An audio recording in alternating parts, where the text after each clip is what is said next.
ప్రభువాక్య సందేశాలు సమాధానపరచు సందేశాలు పరమునకు చేర్చే సందేశాలు ఇవి ఒలీవా సందేశాలు. ప్రభువాక్య సందేశాలు సమాధానపరచు సందేశాలు పరమునకు చేర్చే సందేశాలు ఇవి ఒలీవా సందేశాలు. ఆనాడు చూసి చూడక ఉన్నాడు. ఈ రోజు రాజును నియమించిన తర్వాత, యుద్ధ సైన్యాన్ని తయారు చేసిన తర్వాత, యుద్ధ సైన్యముల మధ్యలో ఆయన ఉన్నాడు. యుద్ధ సైనికుడిగా ఉన్నాడు. పరిశుద్ధాత్మతో నింపాడు. వెళ్ళండి, నేను ఉన్నాను మీతో పాటు అన్నాడు. అందరినీ హతము చేయటానికి. Praise the lord. జాగ్రత్త, దూషించకండి. దేవుని బిడ్డలను దూషించకండి. మందిరానికి వెళ్ళే వాళ్ళని దూషించకండి. పాటలు పాడేవారిని ఎగతాళి చేయకండి. బైబిల్ చదివే వాళ్ళని ఎగతాళి చేయకండి దయచేసి. దానికి ప్రతిఫలము నీపైన, నీ కుటుంబం పైన, నీ బిడ్డల మీద రాకమునిపే క్షమా అడగండి. ఈరోజు అవకాశం ఉంది.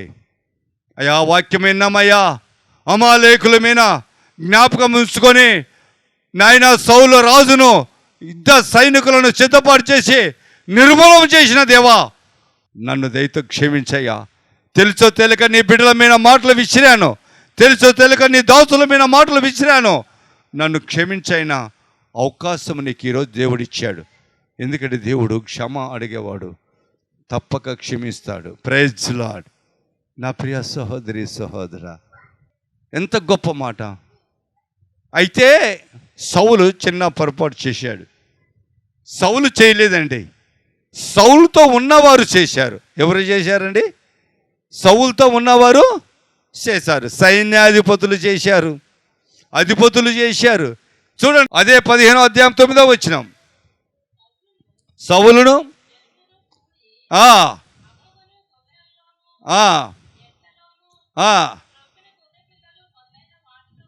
వాటిలో నుంచి మంచి వాటిని నిర్మూలము చేయక, మంచి వాటిని కడగా ఉంచి, అంటే ప్రక్కన పెట్టి, కడగా అంటే ప్రక్కన పెట్టి, పనికిరాని వాటన్నిటిని హతము చేసి నిర్మూలం చేసేసాడు. Praise the lord. ఎందుకు కడగా పెట్టారు వీళ్ళు? రాజు అయితే చేయలేదు, కానీ రాజు దగ్గర ఉన్నటువంటి వారు పెద్దలు చేశారు ఈ పని. ఎందుకు చేశారయ్యా అంటే 20-21 వచ్చిన చదువుమా. అందుకు సౌలు, ఆ మాట అనవద్దు, నేను యెహోవా మాట విని యెహోవా నన్ను పంపిన మార్గమున పోయి అమాలేకుల రాజైన అబాకులను తీసుకుని వచ్చి తిని, కానీ అమాలేకులను నిర్మూలన చేసి తిని. అయితే గిల్గాలులో నీ దేవుడైన యెహోవాకు బలి అర్పించుటకు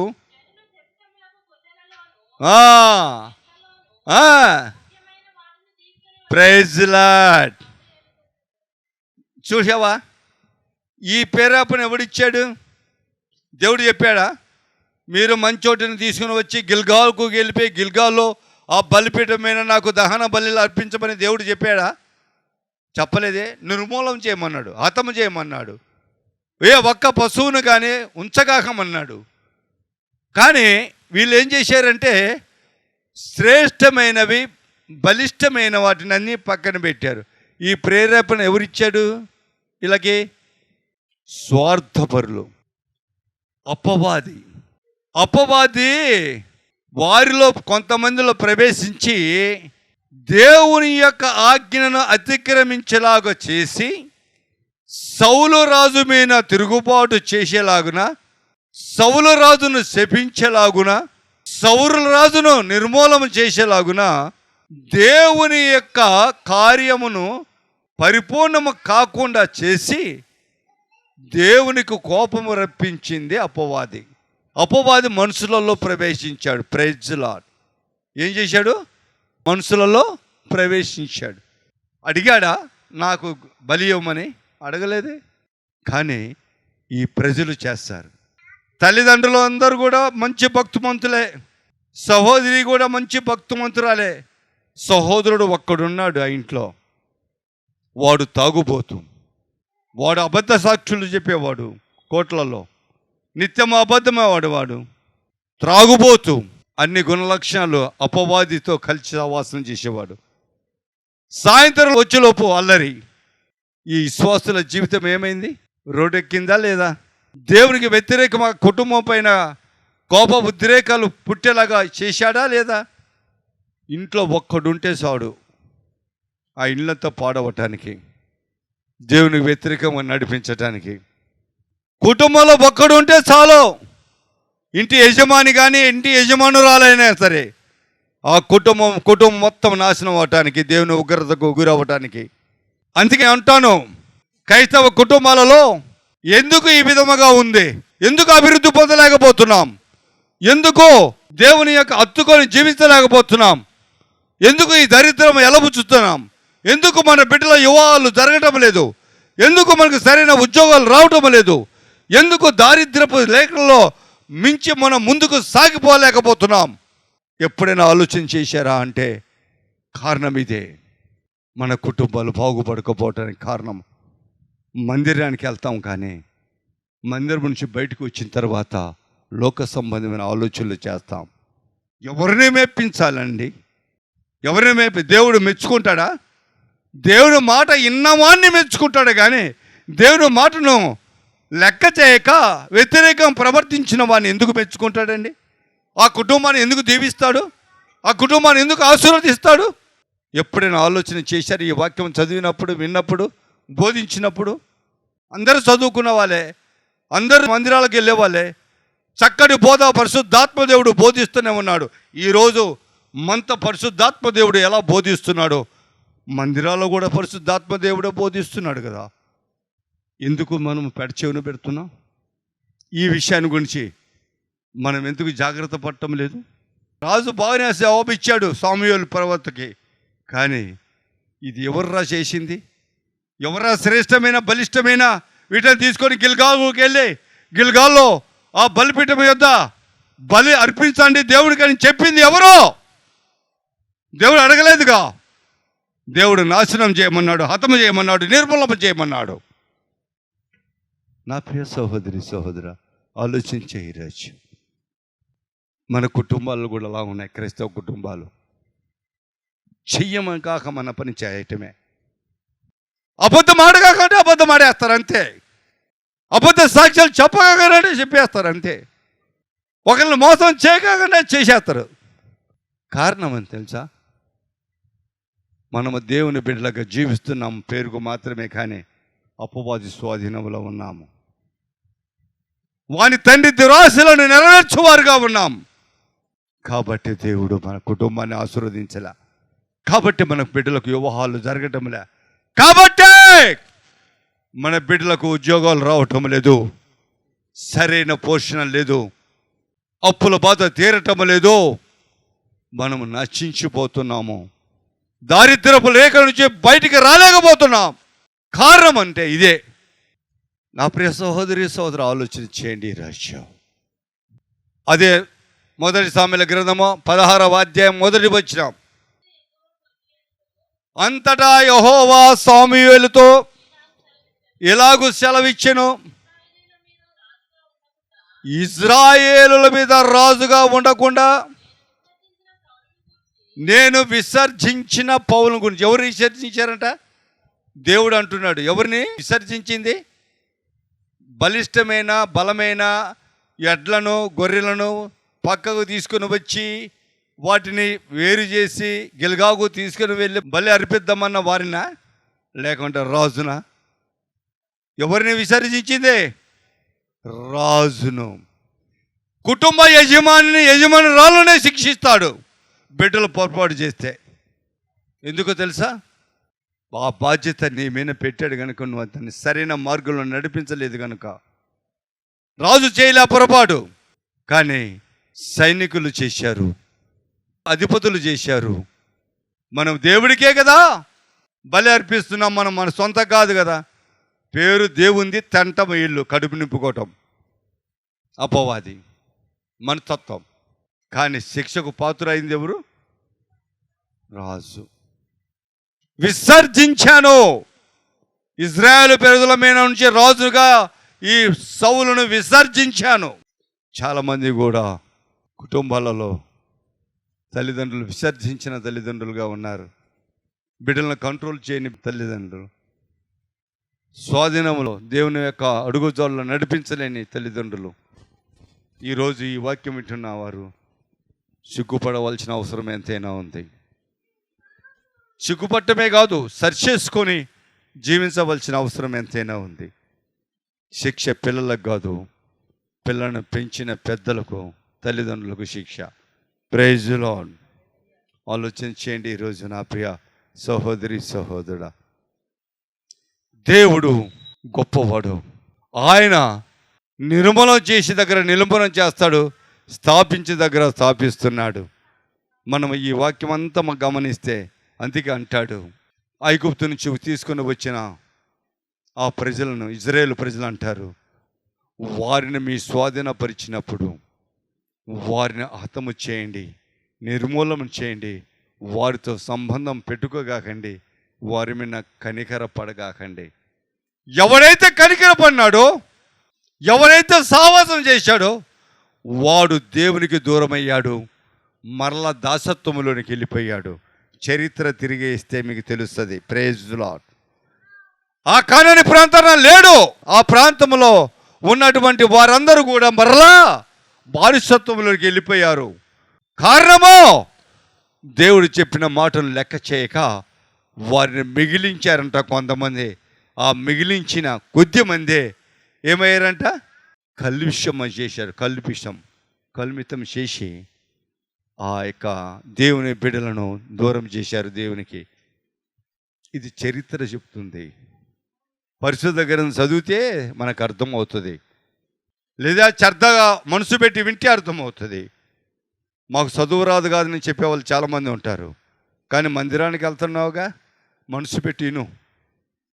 అమ్మలక్కల ఊసులు, చీరలు బాగున్నాయా, బంగారం బాగుందని ఊసులు మానేసి వాక్యం మీద ధ్యాస ఉంచితే అర్థమవుతుంది. ఏ రోజు దేవుడు ఏ మాట ద్వారా మనల్ని బలపరుస్తాడని మనకు తెలుస్తుంది. Praise the lord. నిర్మూలన చేయండి. యోవాబు గ్రంథము 1వ అధ్యాయము 5వ వచనం. నువ్వు బ్రతుకు దినములన్నిటిను ఏ మనుష్యుడు నీ ఎదుట నిలవలేక ఉండును, నేను మోషకు తోడై ఉండునట్టు నీకును తోడై ఉందును. Praise the lord. యోవాబు గ్రంథము 7వ అధ్యాయము 4, 5 వచనాలు. కాబట్టి జనులలో ఇంచుమించు 3,000 మంది అక్కడికి వెళ్ళి కానీ వారి ఎదుట నిలవలేకపోయిరి. అప్పుడు వారు 36 మందిని హతము చేసిరి. Praise the Lord. హల్లెలూయా. దేవుడు ఏం చెప్పాడమ్మా?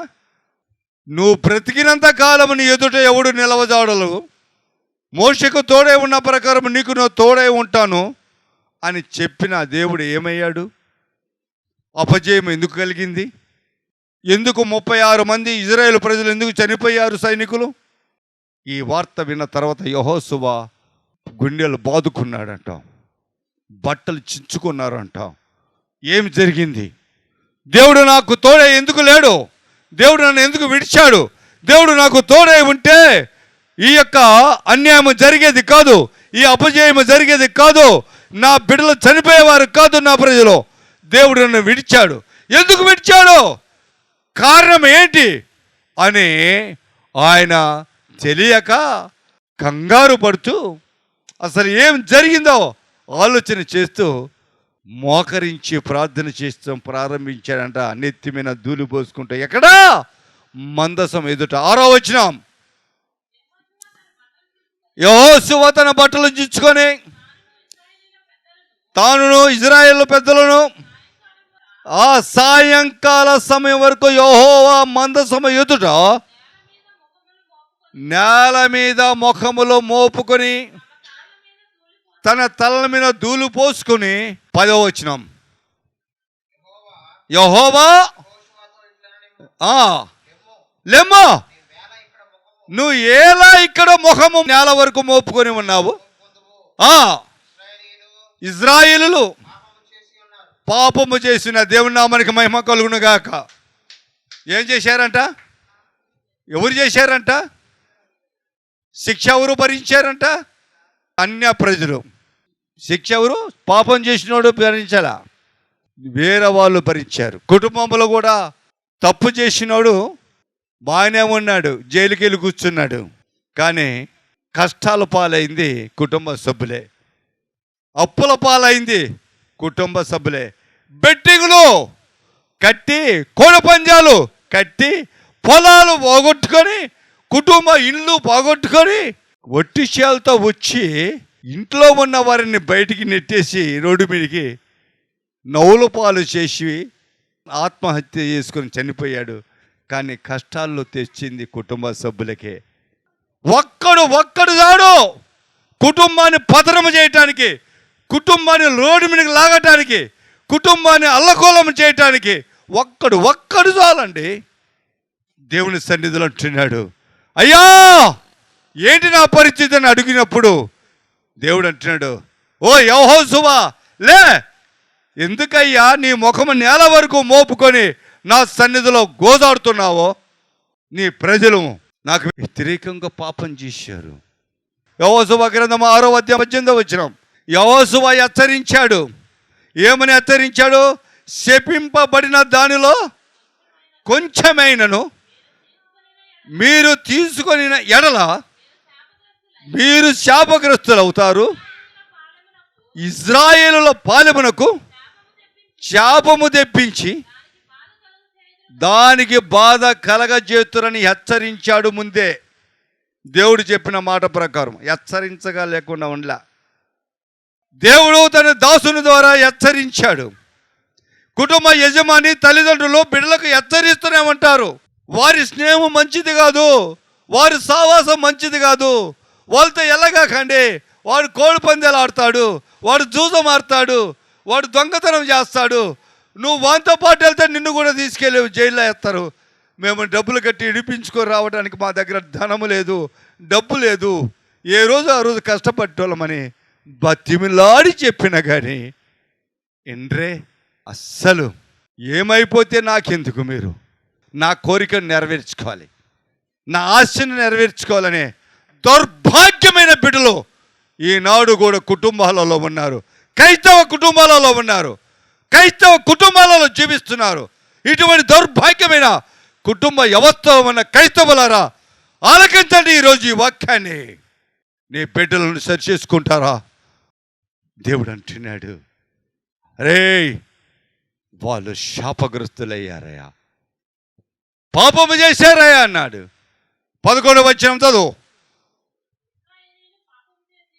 ఇశ్రాయేలులు పాపం చేసి ఉన్నారు, నేను వారితో చేసిన నిబంధనను వారు మీరి ఉన్నారు. శపితమైన దానిని కొంత తీసుకొని దొంగిలి బొంకి తన సామాన్లలో వారు ఉంచుకొని ఉన్నారు. Praise the lord.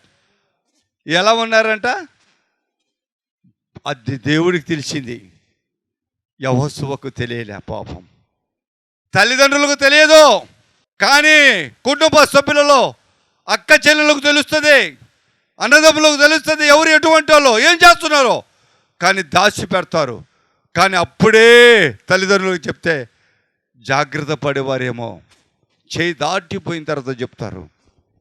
36 మంది చనిపోయిన తర్వాత, యుద్ధంలో ఓడిపోయిన తర్వాత బట్టలు చించుకొని ధూళి నెత్తిన పోసుకొని, ప్రభువా నాకు తోడే ఉంటాను, ఏమైంది ప్రభు అని అడిగితానికి ప్రార్థన చేసినప్పుడు దేవుడే చెప్పవలసి వచ్చింది.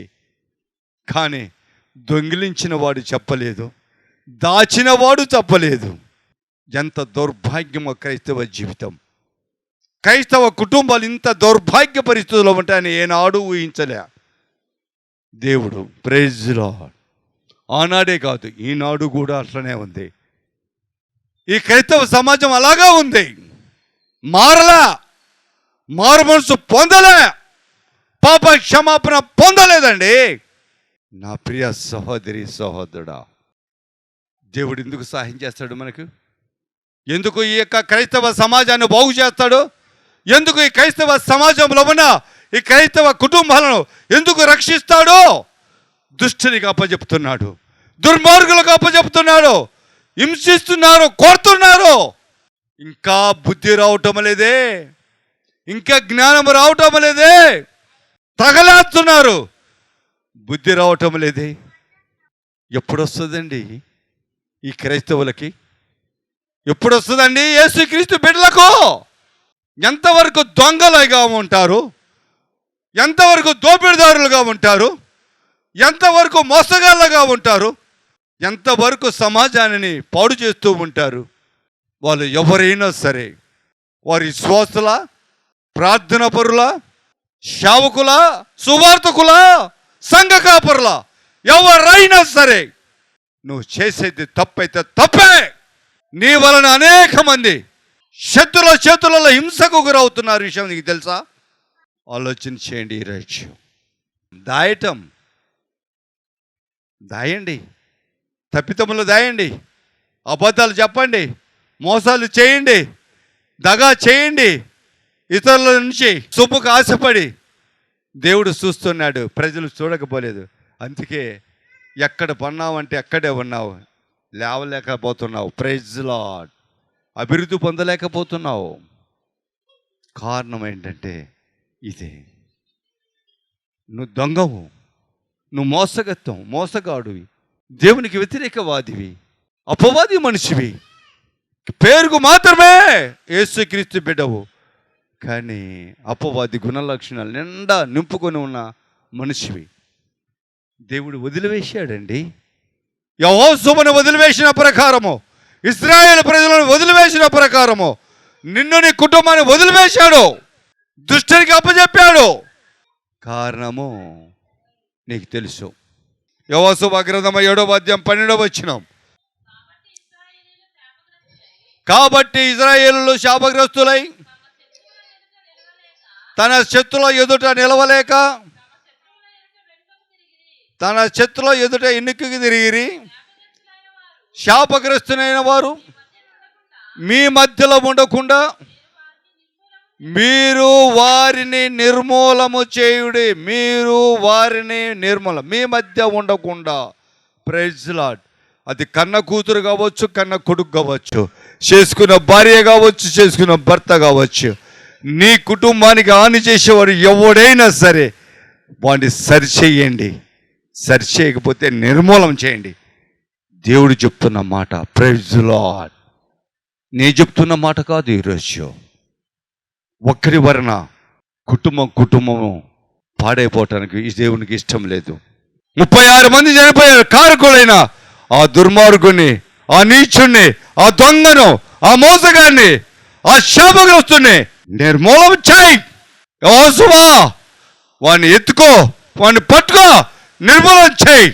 అప్పుడు నేను మరలా చదువు తప్ప నేను మీకు తోడై ఉండను. దేవుని నామానికి మహిమ కలుగునుగాక. నిర్మూలన చేయాలి. మన పాపాలు నిర్మూలన చేయాలి. మన అతిక్రమలు, మన దోషాలను నిర్మూలన చేయాలి. మనం వ్యభిచారం చేస్తూనే ఉండాలి, దేవుడాన్ని ప్రార్థన చేస్తూనే ఉంటాం. మనం దొంగతనం చేస్తూనే ఉంటాం, ప్రభువాన్ని ప్రార్థన చేస్తూ ఉంటాం. మనము అబద్ధ సాక్ష్యాలు పలుకుతూనే ఉంటాం. మనము ఎదుటివారి సొమ్ము ఆశిస్తూనే ఉంటాం. మనము క్రైస్తవులుగా జీవిస్తూనే ఉంటాం. కానీ వీటిని నిర్మూలన చేయరు. ఈ హృదయాన్ని శుద్ధి చేసుకోరు, ఈ ప్రవర్తన మార్చుకోరు. దేవుడు అదే అంటున్నాడు, నీ ప్రవర్తన మార్చుకో, నీ ప్రవర్తన మార్చుకో, నిర్మూలన చేయి నీ గుణలక్షణాలను, అపవాది గుణలక్షణాలను. అప్పుడు నేను నీకు తోడై ఉంటాను. ఈరోజు ఉన్నావా నువ్వు? నీ మనసు ఎలా ఉంది? నీ హృదయం ఎలా ఉంది? ఒకసారి ఆలోచన చేసుకో. నా ప్రియ సహోదరి సహోదరుడా, నిర్మూలన చేయమంటే మనసులను కాదు, నీ మనసును నిర్మూలన చేయి, నీ ప్రవర్తన నిర్మూలన చేయి, నీ ఆలోచన చెడ్డ హృదయాన్ని నిర్మూలన చేయి, చెడ్డ తలంపుల నిర్మూలన చేయి. అప్పుడు నువ్వు బాగుపడతావు, నీ కుటుంబం బాగుపడుతుంది. నీ చెడు ఆలోచనలు, చెడు తలంపులు తీసివేసుకో. నీ బిడ్డలు ఆశీర్వదింపబడతారు, ఉద్యోగాలు వస్తాయి, పెళ్ళిళ్ళు జరుగుతాయి, సుఖ సంతోషంగా వర్ధిల్లుతారు. నీ పాపాలను హృదయంలో పెట్టుకొని నేను వర్ధిల్లలేదు, నా బిడ్డలు వర్ధిల్లలేదని చెప్పటము కాదు, దేవుని మీద నిందలు మోపటము కాదు. చేయి నిర్మల, నీ హృదయాన్ని శుద్ధి చేసుకో. అప్పుడు దేవుడు నీకు తోడుగా ఉంటాడు. కనికర పడకు, వాటి మీద కనికర పడకండి. దేవుడి మాట చెప్తున్న మాట వాస్తవం తెలుసుకొని చేయండి. Praise the lord. ప్రార్థన చేద్దాం. సర్వోన్నతుడా, సర్వశక్తి గల దేవా, మిక్కిలి ప్రేమ గల తండ్రి, మీకు వేలాది వందనములు, స్తుతులు, స్తోత్రాలు ప్రభువా. నాయన ఇదిగో ప్రభా, 2024 సంవత్సరం అక్టోబర్ నెల 11వ తారీఖున శుక్రవారం ఉపవాస ప్రార్థన కూడికలో ప్రభా, ఏ విధముగా ప్రభా స్వాస్థ్యంగా ఇచ్చిన ఆ కనాని ప్రాంతంలో ఆ ప్రజలను నిర్మూలన చేయమని చెప్పావు వారికి. అలాగే ప్రభా, క్రైస్తవులైన బిడ్డలమైన మేము ఈ లోక సంబంధమైన అపవాది గుణలక్షణాలను మా హృదయాల నుంచి, మా బ్రతుకుల నుంచి, మా కుటుంబాల నుంచి నిర్మూలన చేసుకోగలిగిన శక్తిని మాకు దయచేయండి. అట్టి బలమును మాకు దయచేయండి. అట్టి ఆత్మాభిషేకం మాకు దయచేయండి ప్రభువా. అయా, నీ బిడ్డలు ఎంతో ఆశతో ఆసక్తితో ఈ వాక్యం విన్నారు ప్రభువా. నైనా ప్రభా, మీకు వ్యతిరేకంగా నడిచిన సౌలు పరిస్థితి విన్నారయ్యా. నాయన, మీకు వ్యతిరేకంగా నడిచినటువంటి అమాలేకీయుల యొక్క పరిస్థితిని కూడా వారు చూశారు ప్రభువా. నాయన, అటువంటి నాయన ప్రభా విషయాలన్నీ కూడా తేటగా మాట్లాడిన దేవానికి వందనాలు, స్తోత్రాలు ప్రభా. నాయన ఇదిగో ప్రభా, ఆది కాండముల ఆదాము దగ్గర నుంచి నోహోవో తరము వరకు ప్రభా, చెడ్డ హృదయం కలిగి చెడు ఆలోచనలు, చెడు తలంపులతో, ఊహలతో ఉన్నటువంటి భూమిని కూడా చెడ్డగా మార్చినటువంటి ప్రజలు నిర్మూలన చేశావు. కేవలము నోహోవుకు వారి కుటుంబాన్ని నీతిమంతులుగా తీర్చావు. ఆ వారిని రక్షించిన దేవా, నాయన మమ్మల్ని కూడా రక్షించండి. మా ఆలోచనలు, మా తలంపులను నిర్మూలన చేయండి. చెడు భావాలు, చెడు తలంపులను, భూలోక సంబంధమైన అపవాది గుణలక్షణాలు కలిగిన ప్రతి విషయము మా హృదయాల నుంచి నిర్మూలన చేయండి. చేయగలిగిన శక్తిని మాకు దయచేయండి. మీరు సహాయం కోరుకుంటున్నాం ప్రభువా, సహాయం అర్థిస్తున్నాం. దాని ఇన్న వాక్యాన్ని ప్రతి ఒక్క హృదయంలో నాటబట్టకు సహాయం చేయండి. ఫలించుటకు కృప దయచేయమని, ప్రతి ఒక్కరిని దీవించి ఆశీర్వదించమని, అలాగే టీము ముందు కూర్చొని విన్న ప్రతి ఒక్కరి హృదయాలను తాకండి. వారు కూడా ఆలోచింపచేసి తండ్రి, వారిని కూడా నీ సన్మానమైన మార్గంలో నడిపించుకొని క్రైస్తవ సమాజంలో జీవిస్తూ అపవాది యొక్క కుమారులుగా, కుమార్తెలుగా జీవిస్తూ నీకు బాధ పెడుతున్నటువంటి, మిమ్మల్ని గాయపరుస్తున్న ప్రతి వ్యక్తిని సరిచేసే బాధ్యత మీకున్నది ప్రభువా. మీరే మమ్మల్ని గర్జించండి, బుద్ధి చెప్పండి, మమ్మల్ని బాగు చేయమని మా ప్రభుని యేసు నామములో అడిగి వేడుకొంచున్నాం పరమ తండ్రి. ఆమేన్. ఒలీవ సందేశాలు, ప్రభువాక్య సందేశాలు.